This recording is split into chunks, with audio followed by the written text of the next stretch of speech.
எனக்கு ரொம்ப நாளாக நான் ஆசைப்பட்ட ஒரு இடத்துக்கு போக போகிறேன். வேறு எதுவும் இல்ல, செடி கடைக்கு தான். இதுக்கு முன்னாடியே தான் போயிருக்கியே, வாங்கியிருக்கேன் நீங்கள் சொல்கிறது எனக்கு புரியுது. பட் அது எங்கள் பெரியம்மா வீட்டுக்கு.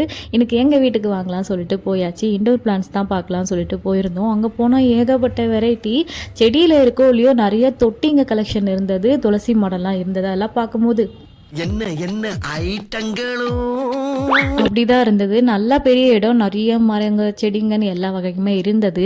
பட் இன்டோர் பிளான்ஸை பற்றி இல்லை செடியை பற்றியே உங்களுக்கு தெரியாதுன்னா தயவுசெய்து இந்த மாதிரி செடி கடையெல்லாம் போய் மாட்டிக்காதீங்க. அவங்க இஷ்டத்துக்கு இது அதுதான் அது இதுதான் சொல்லிட்டு நம்ம கிட்ட விற்க பார்க்குறாங்க.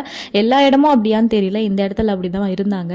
இந்த குட்டி தொட்டியே கிட்டத்தட்ட 300 400 வேணாண்டா சாமின்னு சொல்லிட்டு அவங்ககிட்டே கொடுத்துட்டு அடுத்ததாக கண்ணாடி பார்க்கலாம் பாத்ரூமுக்குன்னு சொல்லிட்டு. ஏன்னா அந்த கண்ணாடி ஃப்ளாப் ஆயிடுச்சு, உங்களுக்கே தெரியும்னு நினைக்கிறேன்.